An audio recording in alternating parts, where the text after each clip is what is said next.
Youngstown, Ohio is known as the Steel Valley, or at least it was. In the past century, the city built on steel turned to rust. Now Youngstown is on a mission to scrape that rust away and make the city shine again. Dave Malkoff has tonight's Eye on America. For decades, Youngstown, Ohio was a red-hot, beating heart of America's steel industry. My dad worked in the steel mills probably from 1951 on. Providing families, including Mike Chismar's, with real prosperity. That's why my grandparents came to America. But seeing it now, it's heartbreaking. The heartbreak was plain to see the day we visited as crews were knocking down this 100-year-old steel mill. The latest installment in a process that started nearly 50 years ago. This 1982 headline said it all. Youngstown, Ohio jobless rate is highest in nation, describing the city's then 25% unemployment. Tough times don't last, tough cities do. That's our slogan. Business owner Aspasia Lira says the story of Youngstown today isn't about what they lost. It's about what they've forged. I just wanted to be a part of this revitalization. Her spot, Penguin City Brewing, was an abandoned factory floor just 3 years ago. I mean, there was nothing here until I bought this building, my family, and then Derek, bought the Youngstown Fleet. We didn't even know that we were going to be neighbors. This is Derek McDowell. His flea market next door is packed and humming once a month when it's open. Thank you. But when it's closed, this is what we remember. The same building looks and sounds like the past. Stop for a second and listen to that. Yeah. That kind of electrical infrastructure you don't hear anymore with the LED lights. It's another example of using the shell of the city's history to launch its future. Even sunlight had not come into this building for decades. The windows were hidden under corrugated metal McDowell just removed. We're going to uncover what was once covered to show you that there's new life for the city of Youngstown by letting the light back into a place like this. You're letting the light back in. We have a future here. Remember that 25% unemployment from the 80s? Today, it's much better, just a few points over the national average. Population has stabilized, and the number of people working is finally back up to pre-COVID levels. What can other cities learn from what you're doing here? We can do a lot here, more than just steel. Youngstown's comeback isn't flashy, it's not a headline, it's a heartbeat. Slow, steady, and picking up speed. For Eye on America, I'm Dave Malkoff in Youngstown, Ohio. Inflation has come way down since June of 2022 when it hit 9.1%. Last year, it averaged just under 3%. But prices remain higher than they were, and that can have a big impact on a small town when that town is dependent on a single major employer.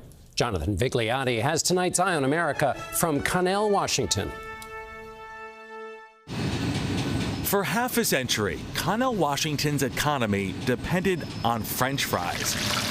Up until September, this plant processed 300 million pounds of potatoes into fries every year. Adam Kunkel moved his family here to the town of about 3,000 in 2013 so he could work at the factory. His wife, Katrina, opened a coffee shop. We finally bought a house like 2 years ago. Being first-time home buyers, we were so excited, and we thought this is going to be great. Great until the fall, when the factory laid off all of its workers. The parent company pointed to a national decrease in fast food visits, which drove down French fry sales. They say caused by inflation. This fall, one of their customers, McDonald's, reported sales were down 1.5%, enough to help devastate this local economy. I think French fries will be around forever. Your livelihoods will be stable.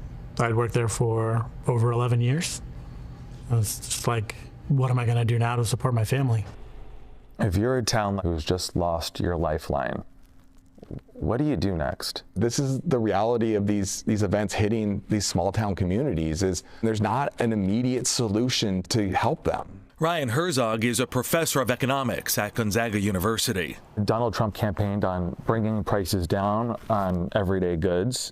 Do you see that happening? I don't know how. When you talk labor costs and you talk tariffs, all of these things are going to ultimately put some price pressure in place. Inflation impacts so much of what we buy, everything from bread and eggs to potatoes. Nearly half of all Americans say they feel worse off today than they did 4 years ago. Inflation drove many people to the polls, and in towns like this, it might be driving them out.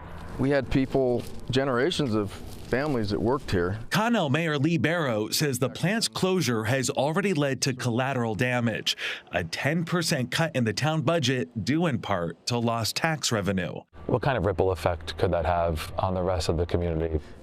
Absolutely could affect retail. It could affect enrollment in our schools. And it doesn't end there. Spending less has led to a scale down on the dollars made from pizza sales. Kanwardeep Singh is the owner of Papa Ray's. How busy was it when the factory was in operation? Something around 3,000, so 3,000? Yeah, a day. A day? Yes, and now it's shrink like sometimes 600, Wow. And closer to the Kunkel home, coffee. We've cut back our hours just to try to save some money to be able to keep all of our people on board. The cost of milk, the cost of coffee beans, everything, it goes up, The town of Connell now faces a fork in the road, struggling to hold on while searching for new ways to bring prosperity back to its table. For Eye on America, I'm Jonathan Vigliotti in Connell, Washington. As for the Kunkels, Jonathan tells us Adam has had a number of interviews, but he hasn't found a job. Katrina is still running the coffee shop, but business is down 15% since the potato factory closed. America's national parks are crucial for preserving natural and cultural resources. They can also bring major economic benefits through tourism. In tonight's Eye on America, Nikki Batiste takes us to a national park that has risen from the ashes of coal country. Whitewater rafting along the rapids of West Virginia's New River is fueling the revival of a region that once roared to the rhythm of coal cars. Listen to that. That's voices from the past. Jobs, men, blood. That's my heritage. Larry Nybert, a rafting guide and descendant of coal miners, sees reminders of his family's history everywhere. I feel an overwhelming sense of pride. 3 generations of us have been in the mines, and I was the first one to ever step out otherwise. I was this close to going to the coal mines. Coal once powered the economy here, but those jobs have dwindled to a fraction of what they were as cheaper natural gas undercut demand for coal. But hope is now streaming through this part of West Virginia, centered around this park at the New River Gorge. When the last coal mine in the gorge closed, which was in the early 1960s, that was about the same time that we actually had the first whitewater industry come in. Eve West, who's worked here since 2013, says the turnaround started in 2020 and the official designation of this as a national park. How did that impact the economy? It was a game changer for us. I mean, our visitation has gone up about 40% historically over a 5-year period. No Wi-Fi, but endless wonder. There's also rock climbing, mountain biking, and zip lining. And it's the only national park in the country that allows bridge base jumping once a year. Since New River Gorge was designated a national park, local employment and visitor spending have nearly doubled, leading to an $86 million infusion to the local economy in 2023. How is the story here, this revival, important to America? I just think it shows that there is always hope. We may have to pivot, just kind of have to look at where the opportunities are. The New River Gorge is a testament to resilience, where nature's power is giving a former coal town new life. For Eye on America, I'm Nikki Batiste on the rapids of New River Gorge in West Virginia. Cities all over America face the same challenge: how to revitalize their downtowns. For one city, the answer was baseball. The city built a ballpark, not on a cornfield, but on a lumberyard, and people came. Mark Strassman has tonight's Eye on America.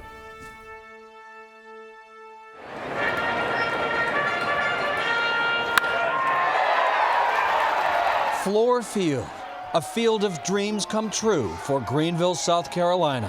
Family friendly. There's things for everybody to do. Easy to get to. Cheap. Cheap, that's what I was going to do. The stadium's home to the Greenville Drive, the high-A minor league baseball team for the Boston Red Sox, complete with a replica of Fenway Park's Green Monster. But its big pitch is community. We were really embraced by the community, and then we began to learn all that a baseball team can do for a community. Craig Brown, a former high-powered Manhattan advertising executive, built the stadium for $20 million in 2006. He still owns it and the team. Fluor Field has become the front porch of the community, and in the south, the front porch is where the family gathers. That's very much how we operate the place. This ballpark has had a monster impact. It draws roughly 500,000 people a year for ball games and other events. And over the last decade, the city says the team's financial impact has been nearly $300 million. But the stadium did much more. After a number of Greenville textile factories shuttered, Fluor Field, using bricks salvaged from demolished mills, jump-started a renaissance in the city's West End downtown, a blighted area that used to be seedy and scary. There was a letter to the editor that said, if you put a baseball stadium down there, only prostitutes will go to baseball games. Knox White, the mayor here for 30 years, says Greenville's approach 20 years ago was unusual for the time, but savvy. The city insisted the downtown stadium be part of an ambitious mixed-use development. This was the transformational event. Suddenly this area close into the stadium became a place for condos and high-rises and hotels, but beyond it, residential neighborhoods were transformed as well. And without the stadium, would any of this have happened? Not at this end of downtown. This stadium was a home run by any measure. The mixed-use approach draws people and new businesses downtown. Old Europe Desserts serves coffee and sweets several blocks from the ballpark. Owner Bobby Doherty. Why was the baseball stadium such a big draw? Bodies.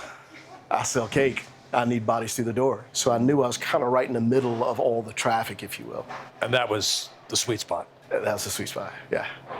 That's what Greenville found here, a sweet spot for development that touches all the bases.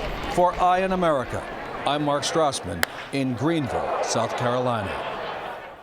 Greenville's idea is catching on. There are plans to build or renovate at least 39 major sports venues across the country, from New York to Las Vegas. These are tough times for newspapers, the few we have left. Long gone are the days when advertising, subscriptions, and street sales were enough to keep them going. Now it takes thinking outside the box. Janet Shamlian has tonight's Eye on America. If it's morning in Marfa, Texas, this is the place to be. It's called the Sentinel, a local cafe where there's hot coffee. Got a latte and a mocha latte. And oversized breakfast tacos. Business is booming. It's one of the best places in town to come. But it's more than just money they're printing here. Tucked away in a small corner of the Sentinel is the business for which it's named. The Big Bend Sentinel. I think this could be a really good front page photo. The area's weekly newspaper keeping watch over this part of West Texas for 99 years. I think we can cut this in half. Oh, for sure. Maisie Crow and Max Cabot moved to Marfa from New York City in search of community. Then in 2019, the paper's owners approached them about buying it. And you never thought you would own the paper previous to their reaching out? No. We never considered owning the paper. A newspaper found us. We didn't go and search out to find a newspaper. Maisie is a documentary filmmaker who worked in local news. The couple knew it would be tough to keep the paper afloat without another source of revenue. That's when they became unlikely restaurateurs. Small local newspapers are closing, folding, filing for bankruptcy, and you thought, we can make this work? We saw an opportunity to engage in the community in a deeper way than we had been, but we also recognized very quickly that we would need to subsidize the newspaper in some sort of way. What % of revenue is the newspaper versus everything else? Look, I don't think it would surprise anyone that the large majority of the revenue is the coffee shop, the restaurant, the home goods that we sell. From just 4 employees, the newspaper workers, there are now close to 20 across the business, one of Marfa's biggest employers. While the city of about 2,000 is a tourist destination, all local news. It's locals like County Attorney Blair Park who rely on and support the Sentinel. Why is the Sentinel important? Well, the other news outlets don't, they're not really concerned about what's going on in Marfa. So if it wasn't for this newspaper, we wouldn't be seeing our local community news anywhere. Do you ever read about yourself? All the time. A menu offering more than restaurant fare. How y'all doing? Serving scoops to a town hungry for local news. For Eye on America, I'm Janet Shamlian in Marfa, Texas. If you build it, they will come. If you build it so it's affordable, they will come in droves. In tonight's Eye on America, Jason Allen has the story of how a Dallas suburb turned acres of farmland into the fastest growing city in the country. D.L. Caldwell is still the first one through the door every morning at the pawn shop he owns in Princeton, Texas. We got a lot of guitars. At 82 years old, he knows a little bit about what people want.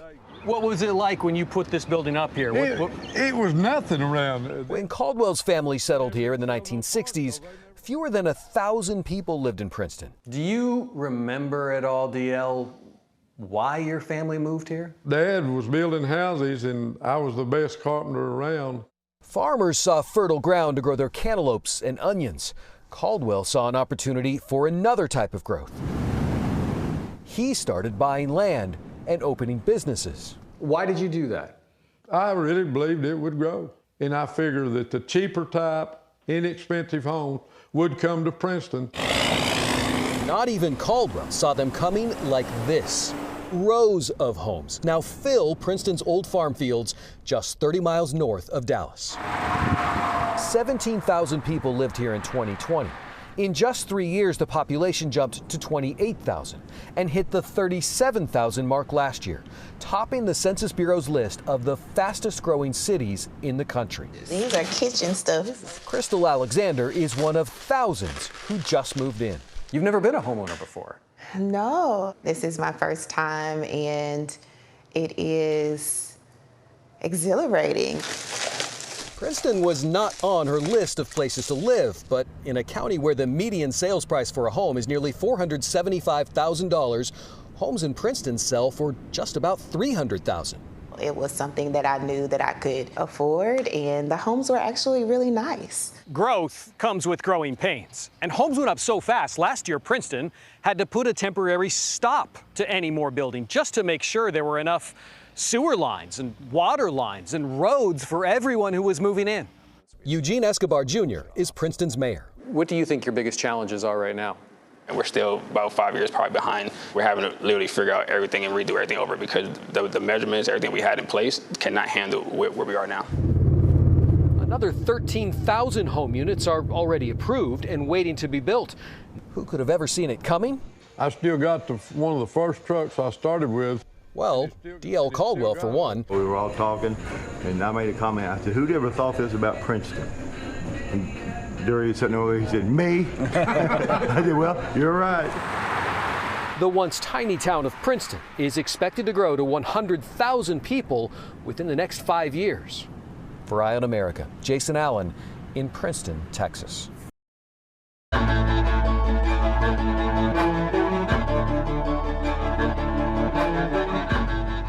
Here's a number for you, 7.2 million Americans out of work right now. That's 7.2 million people looking for a job and not finding one. And it's the kind of hurt that can affect entire communities. Our Dave Malkoff reports our Eye on America tonight from one such community, Perry, Iowa. That is a place where a factory town shut down. So how many years at the factory for you? It was just under 14. Joe Swanson is no longer working in the town he loves, where his kids go to school. That's because Perry, Iowa's largest employer, this Tyson pork plant, just shut down. None of us picked this. And I just want everybody to be okay. Because I know how hard this is going to be for a lot of people.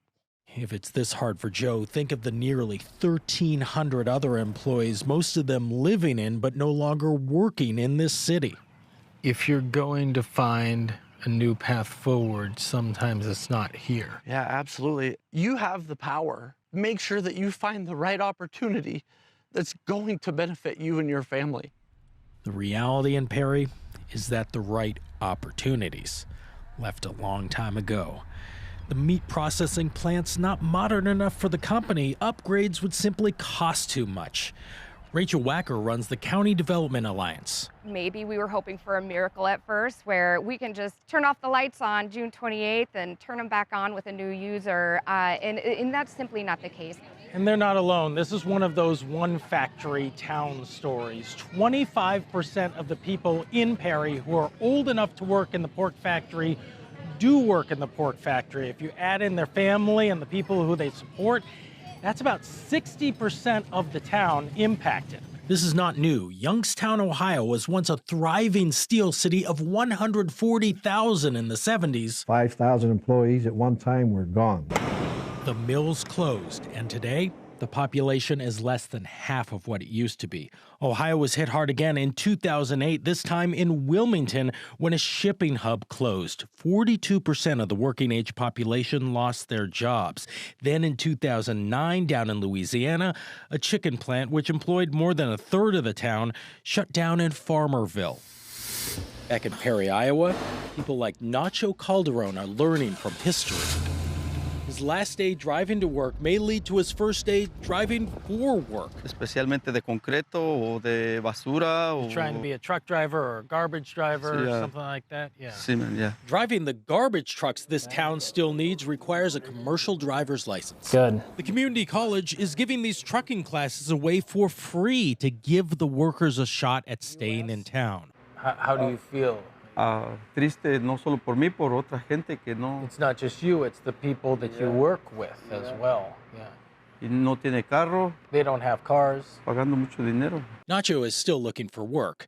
Joe has this advice. And take control. He found a job running maintenance for an apartment complex out of town. What I feel like is a great opportunity. And I want that for everyone. A hopeful wish for friends who lost their jobs, but against all odds, refused to quit on their city. For Eye on America, Dave Malkoff in Perry, Iowa. West Virginia has seen a lot of unwanted water. This month, flash floods swept through the city of Wheeling, killing at least 8 people. In February, West Virginia's coal country was slammed. In tonight's Eye on America, Scott McFarland shows us how that part of the state is still struggling. The floodwaters tore through McDowell County, West Virginia so fast in February. All the flooring is gone. Reverend Brad Davis barely had time to grab his 2 cats before his house was swamped. How would you describe the flood from February? The truest meaning of the word apocalypse, in that it pulled back the veil and just underscored all of the challenges that we are facing here as a community. This is what it looks like months later in one of the poorest counties in one of America's poorest states. When the flood hits, you go into the upper level of the house. Yeah. So much is ruined in Sean Rutherford's mountain home. The debris looked like a mountain outside. You know, my kids shouldn't have to live like this. Go from a decent looking house to that now. So, I mean, it's hard. It really is. It kind of tears you down mentally, physically. The city of Welch, the McDowell County seat, boomed during the boom days of coal, but it was already sliding when John F. Kennedy came here to campaign in 1960. And the poverty's only continued as some of the coal industry cratered. We've been hemorrhaging population for the last 80 years. The question they're asking here is, how do you fully recover in a community where the poverty rate is so high, where population is leaving so quickly, the Walmart closed? In McDowell County, the U.S. Census says the average life expectancy is 12 years less than the rest of the country, with the highest drug overdose rate in America. The people here feel like they have been forgotten. Everyone has effectively forgotten about them and turned their backs on them. Approximately $12 million of federal relief has come, but the money doesn't come close to covering all the cleanup. It's a brutal cycle. With the devastation and the insufficient aid comes a frustration with government. Less than half the registered voters went to the polls in the last election. But there's some light glimmering in all the darkness. A ground-up relief response. We serve just over 50,000 free meals for the county. You serve 50,000 meals? Yep. Including a chef turned handyman feeding the hungry and a photographer shining a light on the suffering. The wires were going down. Just when the problems seem insurmountable in this part of the country, tomorrow we'll meet two people working tirelessly to be part of the solution. For Eye on America, I'm Scott McFarland in Welch, West Virginia. In tonight's Eye on America, you're about to see how neighbors stepped in to do what the government did not. Here again is Scott McFarland reporting from storm-ravaged West Virginia. Sydney Tatum can't shake the images. The ones she saw. I mean, really, it looked like a third world country. There was mud everywhere. And the ones she captured. Tatum's a photographer, more used to shooting weddings and family portraits. But when floods devastated nearby McDowell County, West Virginia in February, she started driving the long trip one way to chronicle the trauma the water left behind. Things that should be in a home were hanging in the trees. That's hard to see. But she quickly put down her camera and picked up hauling supplies, removing debris, and digging the mud out of buildings alongside the people who live here. And that they would be around to pick it up by Sunday. And it's Tuesday. 4 months later, she's still there many days. It's another window. This remote Appalachian county, one of the poorest in the nation, is struggling to recover. Long before the February 15th floods tore through, this coal country community was hemorrhaging people and jobs with a decimated downtown and more than triple the national poverty rate. The way you describe it, people here are just accustomed to not getting help. Yeah. They just are resigned to that? Anymore, it seems like they wear this as a badge of honor. Its neighbors and Good Samaritans are bridging the gap. Most of the stuff that was in here had to go. Roberto Diaz's restaurant is one of the precious few still open downtown. The water came up from the floorboards? Yeah, so not only came up, but it came in through the doors. The basement filled with nearly 12 feet of water, and he won't reopen for months. The kitchen still worked, so he kept cooking, making more than 50,000 meals, free for anyone in need. I just feed people who come in. So if you want to have a happy Easter meal, come on in. I don't know what it's going to be. He didn't stop at food, spending what little spare time he had helping out repairing and rebuilding people's homes. You're really concerned people might starve or go without? During the beginning of the flood, it was absolutely like that. There was so many places out of power, out of water. The food deliveries continue. So does the work to convince folks to stay in a place that's already lost more than 80% of its population since 1950. That was my plea, is just to don't leave. Let us know how we can help you to get back in your home, even if it's just food. About $12 million of federal relief money has trickled in, and the money does help. But to Tatum, it's a drop in a mud-caked bucket. I'm just trying to scream from the mountaintops right now. Please look at McDowell County. They need help. Don't forget these people, because they are hard workers. They are good people. As they work to emerge from more than just a flood. For Eye on America, I'm Scott McFarland in Bartley, West Virginia. In the past decade, the population of rural areas of the U.S. decreased. That has posed a problem for rural schools with limited resources. How one community is solving that problem is tonight's Eye on America. Here again is Janet Shamlian. Amber Garcia's passion is ignited in her high school welding class. But this isn't her high school. The 17-year-old travels to a different school district for the training, prepping her for a high-paying job. How many days a week do you go there? I go there every day. With small populations and tight budgets, these rural South Texas schools used to be able to offer only a fraction of the learning opportunities offered in urban areas. Okay, start your search there. But now, 5 high schools across 4 counties in several different school districts have partnered to offer specialty programs to each other's students. It sounds like an old-fashioned swap. We looked across the street, we looked around at close neighbors and said, what are you guys doing well, and what can we take advantage of as a school district? Michael Gonzalez runs the nonprofit Rural School Innovation Zone. freshman Juliana Farias travels almost an hour to and from different high schools for a shot at her dream. They had this tag. To be a teacher. In the path I'm going, I'll graduate with an associate's degree. From high school? From high school, yes. It's a great opportunity, and I'm very lucky to have it. Students in schools that battle it out in sports are allies in education. We're locked arms, you know, in bitter rivalry battle on the basketball court, baseball field, football field. But from 8 to 4, Monday through Friday, we're joined at the hips, we're going the same direction, and our kids get along really, really well. So I'm going to teach y'all about the 5 senses and the 4 seasons. 14-year-old Farias is already a student teacher in a kindergarten class. You've got to get that blood draw on them, and it's going to be difficult. There are a dozen specialties. Most graduate with a trade certification and associate's degree. There's no extra cost. There you go. The goal is to avoid the path some rural districts have taken, consolidating into a larger central campus. Why is it important to retain these small community schools? If the school district dies, so does the community. So we're very intentional making sure that within the scope of the model, the Rural School Innovation Zone, the school identity and community identity is of high importance for us. More than 7 million students across the U.S. attend rural schools. Educators from 46 states have traveled here for a look at the program. The fact that they give us those programs helps me, gives me faith, and makes me believe like I'm gonna get out of here and I'm gonna do good things with my life. I'm gonna pass out a paper. Bridging gaps in education through cooperation and sparking dreams for the future. For Eye on America, I'm Janet Shamlian in Agua Dulce, Texas. Necessity is not only the mother of invention, it is also the mother of reinvention. So when a Colorado town fell on hard times, it saw the need to reinvent itself. The town built on coal converted to charcoal and oils and watercolors as it made itself a mini mecca for artists. Mark Strassman has tonight's Eye on America. At Trinidad, Colorado's monthly gallery hop, these crowds prove something.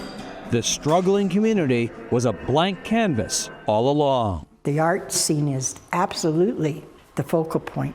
We met Karen Grigo on Main Street, part of the old Santa Fe Trail. This used to be a defunct bakery. She's fourth-generation Trinidadian in this town of roughly 8,200 people. She knows so many of them. Hey there, how are you? That they made her mayor.